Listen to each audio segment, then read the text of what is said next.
ফজর নামাজের পরে যদি আমরা ছোট্ট একটি দোয়া পাঠ করতে পারি 7 বার করে প্রতিদিন, আল্লাহ পাক রব্বুল আলামিন আমাদের রিজিক বৃদ্ধি করে দিবেন।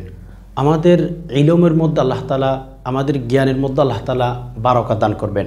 আমাদের স্মরণ শক্তি বৃদ্ধি করে দিবেন। এমন এক জ্ঞান, এমন এক শিক্ষা আল্লাহ আমাদেরকে দিবেন যেটা আমাদের জীবনে উপকার হয়। অত্যন্ত গুরুত্বপূর্ণ একটি দোয়া আমি আপনাদেরকে শিখিয়ে দেব, স্ক্রিন উচ্চারণ দিয়ে দেব। আপনি যদি প্রয়োজন মনে করেন তাহলে একটু সবর করে ভিডিওটি শুরু থেকে শেষ অবধি দেখতেই থাকুন। আর হ্যাঁ, এখন পর্যন্ত যারা লাইক করেন নাই অবশ্যই একটি লাইক দিয়ে ফেলেন। চ্যানেলটি কিন্তু সাবস্ক্রাইব করে রাখবেন নিত্য নতুন বিভিন্ন ইসলামিক ভিডিও পাওয়ার জন্য। দেখেন, আমাদের সব কিছু আল্লাহ তাআলার কাছে চাইতে হয়, কেননা আল্লাহ পাক রব্বুল আলামিন পৃথিবীতে যে সমস্ত বান্দাদেরকে পাঠিয়েছেন, অ্যাটলিস্ট বলতে গেলে যাদেরকে আল্লাহ তাআলা পাঠিয়েছেন সবাইকে আল্লাহ তাআলা সকল জিনিসের সমস্যার সমাধান আল্লাহ তাআলা করে থাকেন।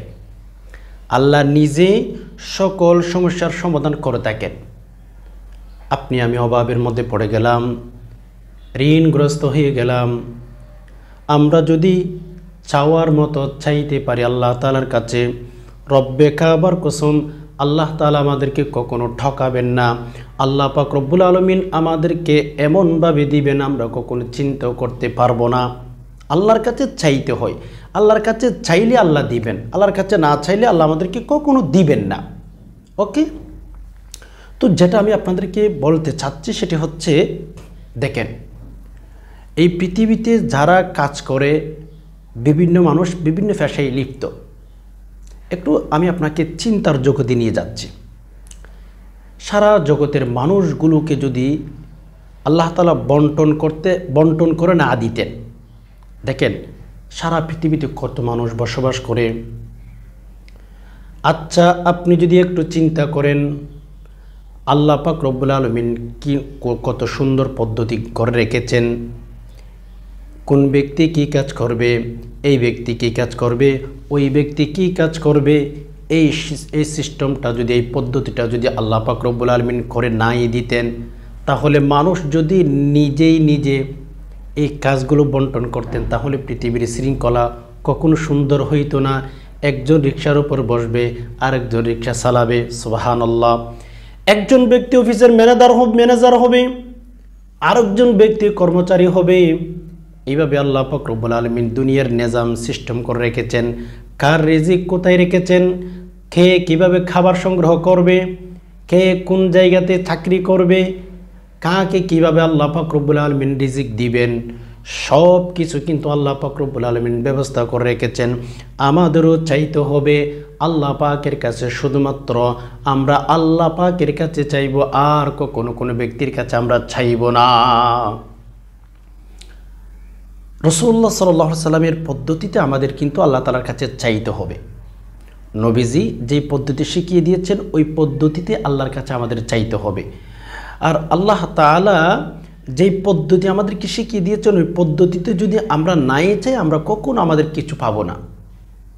কেননা আল্লাহ তাআলা নিজে বলেছেন, উদউনি আস্তাজিব লাকুম, হে মানুষ তোমরা আমার কাছে দোয়া করো, প্রার্থনা করো, মেসেজ দাও, আমি তোমাদের দোয়া, তোমাদের মেসেজ কবুল করে নেব, আল্লাহ বলেছেন। তাহলে বোঝা যাচ্ছে আল্লাহর কাছে চাইতে হয়। আল্লাহর কাছে চাইলেই আল্লাহ কিন্তু কবুল করবেন, বাট আমাদেরকে দিবেন। আল্লাহর কাছে না চাইলে আল্লাহ আমাদেরকে কখনো দিবেন না।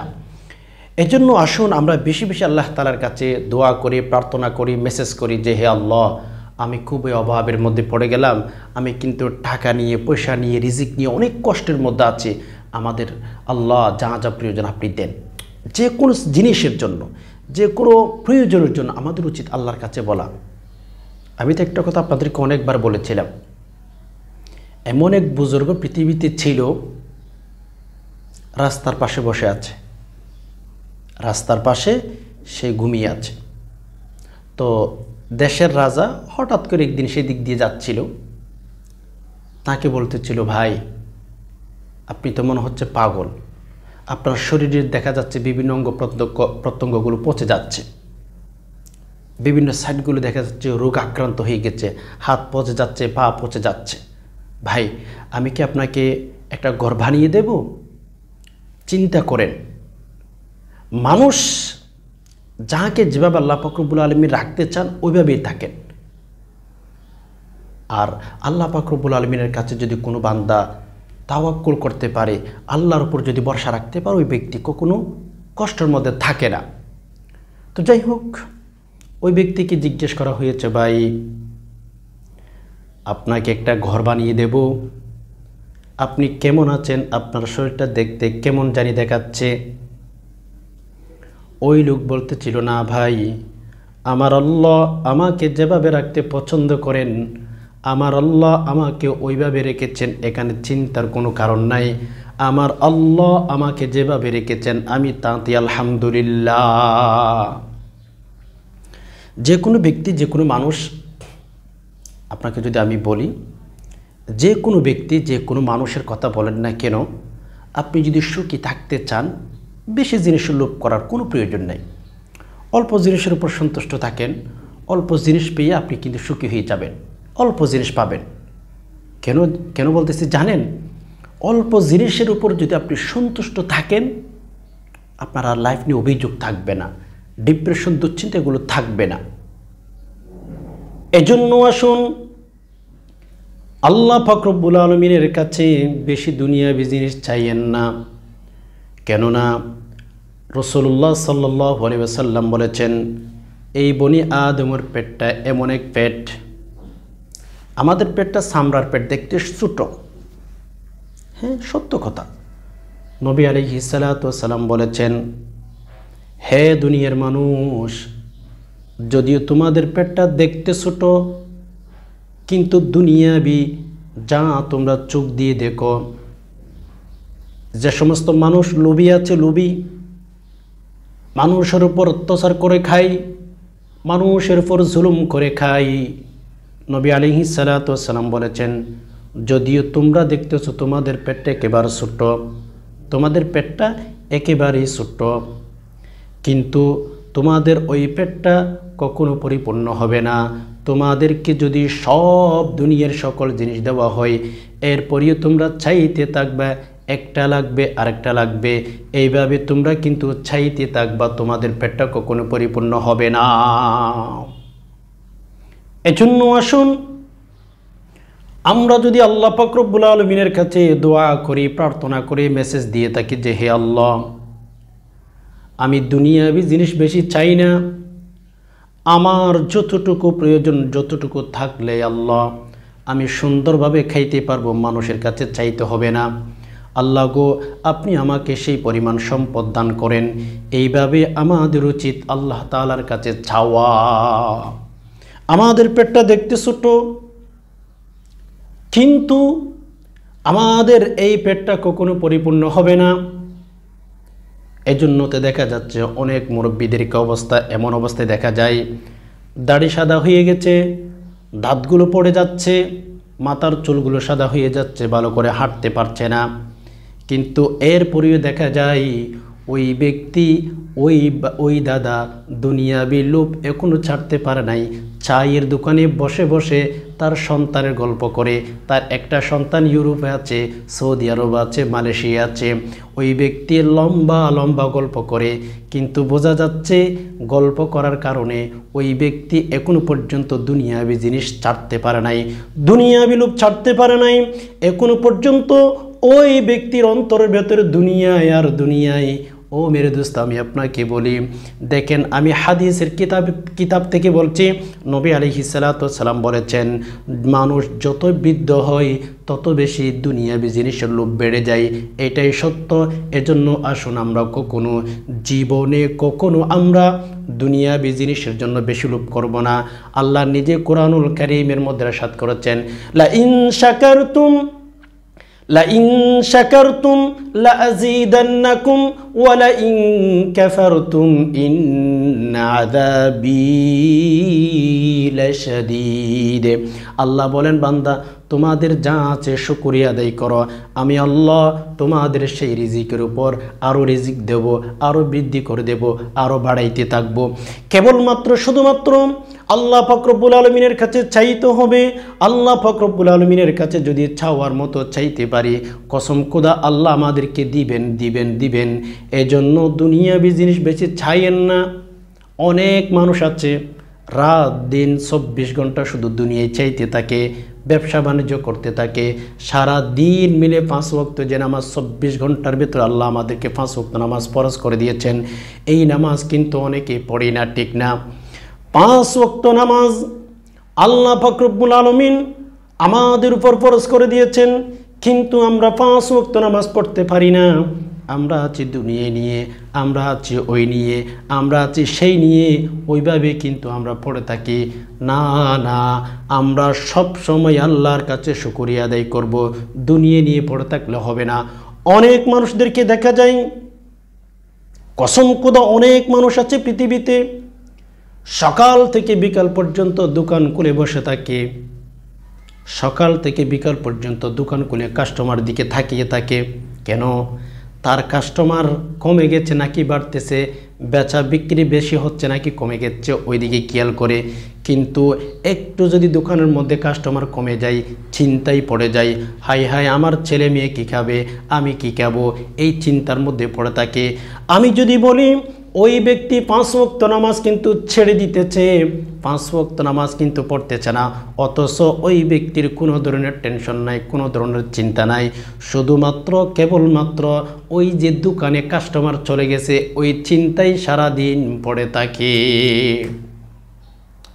আল্লাহর উপর ভাই ইবাদত বন্দেগী করে আমাদের উপর আল্লাহকে রাজি রাখতে হবে, আল্লাহর উপর আমাদের সন্তুষ্ট থাকতে হবে।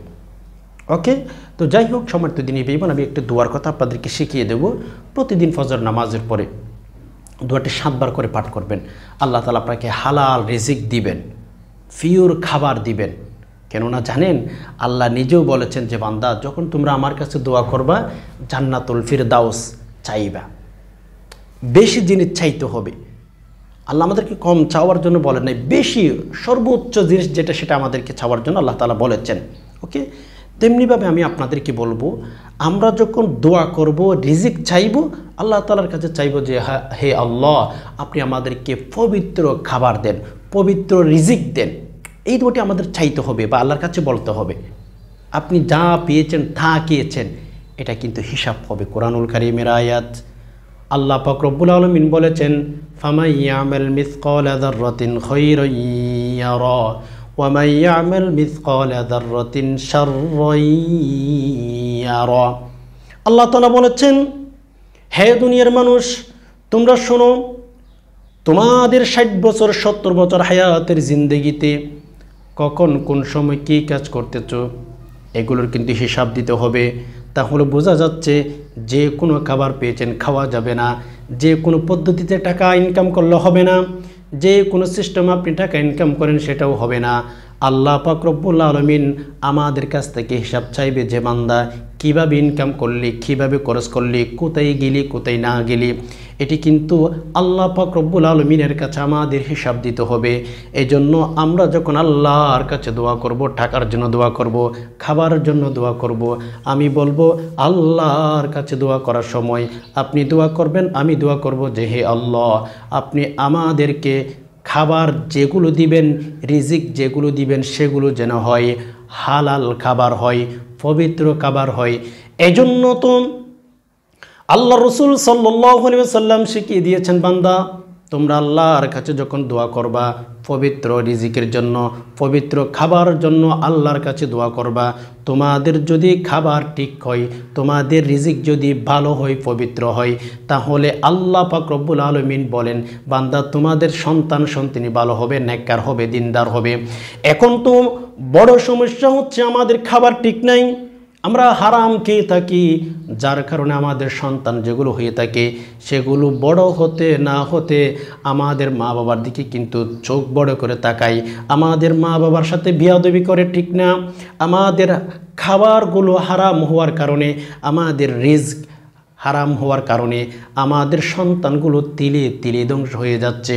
এজন্য নবী আলাইহিস সালাতু ওয়াস সালাম বলেছেন, বান্দা তোমরা যদি প্রত্যেক দিন ফজর নামাজের পরে দোয়াটি 7 বার করে পাঠ করতে পারো, আমার আল্লাহ তোমাদেরকে পবিত্র খাবার দিবে আর তোমাদেরকে উপকারী জ্ঞান দিবে। সুবহানাল্লাহ, তোমাদেরকে উপকারী জ্ঞান দিবেন আল্লাহ তাআলা। তো এজন্য আমি বলবো মেরে দোস্ত, আল্লাহ তাআলার কাছে আমরা যখন দোয়া করব পবিত্র রিজিকের জন্য, পবিত্র খাবারের জন্য, হালাল খাবারের জন্য, হালাল ইনকামের জন্য আমরা আল্লাহ তাআলার কাছে দোয়া করব। কেননা আমাদের খাবার যদি হারাম হয়, রাসূলুল্লাহ সাল্লাল্লাহু আলাইহি ওয়াসাল্লাম বলেছেন লা ইয়াদখুলুল জান্নাতা জাসাদুন গুযিয়া বিল হারাম। নবীজি বলেছেন যাদের খাবারগুলো হারাম হয়, যাদের রিজিক হারাম হয়, তাদেরকে আল্লাহ পাক রব্বুল আলামিন জান্নাতে দিবেন না। কি বললাম? আল্লাহ পাক রব্বুল আলামিন তাদেরকে জান্নাতে দিবেন না। যদি হারাম খাবার হয়ে থাকে, আপনি যদি হারাম খান, আপনার খাবার যদি হালাল না হয়, তাহলে আপনি জান্নাতের আশা করতে পারেন না। এজন্য আসুন আমরা যখন আল্লাহ পাক রব্বুল আলামিনের কাছে দোয়া করব যে হে আল্লাহ, আমাকে আপনি রিজিকের ব্যবস্থা করেন। কোন রিজিকের দোয়া করবেন? হালাল রিজিক, হালাল ইনকামের দোয়া আল্লাহর কাছে করবেন যে হে আল্লাহ, আপনি আমাকে হালাল খাবার দেন। আল্লাহ, আপনি আমাকে হারাম থেকে শত হাত দূরে রাখেন। আল্লাহর কাছে দোয়া করবেন। এজন্য আসুন আমরা যদি আল্লাহ পাক রব্বুল আলামিনের কাছে চাই যে হে আল্লাহ, আপনি আমাদেরকে হালাল খাবার দেন, হালাল ইনকাম করার ব্যবস্থা করে দেন, আল্লাহ আমাদেরকে সেটাই দিবেন। এজন্য আমি একটি দোয়া শিখিয়ে দেব। প্রত্যেক দিন ফজর নামাজের পরে দোয়াটি পাঠ করবেন। আপনারা দোয়াটি স্ক্রিনে লক্ষ্য করবেন, সহি শুদ্ধভাবে শিখে ফেলবেন। ভুলে বড় উচ্চারণ দিয়ে তেলাওয়াত করবেন না। দোয়াটি যদি সহি শুদ্ধভাবে উচ্চারণ করতে পারেন, আল্লাহ পাক রব্বুল আলামিন অবশ্যই হালালের ব্যবস্থা করে দিবেন। আর যে হালাল ইনকাম করবেন, ওই খাবার যখন খাবেন, সন্তানি ভালো হবে, স্ত্রী ভালো হবে, ঘরের মধ্যে ইনকাম বারকা হবে। আল্লাহ পাক রব্বুল আলামিন এমনভাবে বারকা দিবেন, হালাল খাবার যদি খান, ইনকামের মধ্যে এভাবে বরকত দিবেন, আপনি কখনো চিন্তাও করতে পারবেন না। দোয়াটি আপনারা স্ক্রিনে লক্ষ্য করুন। দোয়াটি হচ্ছে আল্লাহুম্মা ইন্নী আসআলুকা ইলমান নাফিআ ওয়া রিজকান তাইয়্যিবা ওয়া আমালান মুতাকাব্বালা। আল্লাহুম্মা ইন্নী আসআলুকা ইলমান নাফিআ ওয়া রিজকান তাইয়্যিবা ওয়া আমালান মুতাকাব্বালা। আল্লাহুম্মা ইন্নী আসআলুকা ইলমান নাফিআ ওয়া রিজকান তাইয়্যিবা ওয়া আমালান মুতাকাব্বালা।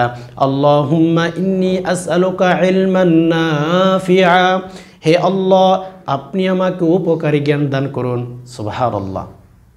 আল্লাহুম্মা ইন্নী আসআলুকা ইলমান নাফিআ ওয়া রিজকান তাইয়্যিবা। আল্লাহ, পবিত্র খাবার আপনি আমাকে দান করুন। ওয়া আমালান মুতাকাব্বালা। আল্লাহ, আমাকে এমন আমল করার তৌফিক দান করুন যে আমল আপনার কাছে পছন্দনীয় হয়ে যায়। সুবহানাল্লাহ। এই দুটি প্রত্যেক দিন ফজর নামাজের পর পাঠ করবেন। অনেক বেশি বেনিফিট আল্লাহ তাআলা আপনাকে দিবেন, কখনো চিন্তাও করতে পারবেন না। আল্লাহ তাআলার কাছে দোয়া করে যে হে আল্লাহ, যারা ভিডিওটি দেখছেন, ইসলামের কথাগুলো শুনছেন, আল্লাহ সবাইকে আপনি ভালো রাখুন, সুস্থ রাখুন। আল্লাহ সবার ঘরে ঘরে আপনি শান্তি দান করুন, অশান্তিগুলো দূর করে দিন। আমিন। ওয়া মা আলাইনা ইল্লাল বালাগ। আসসালামু আলাইকুম ওয়া রাহমাতুল্লাহি ওয়া বারাকাতুহু।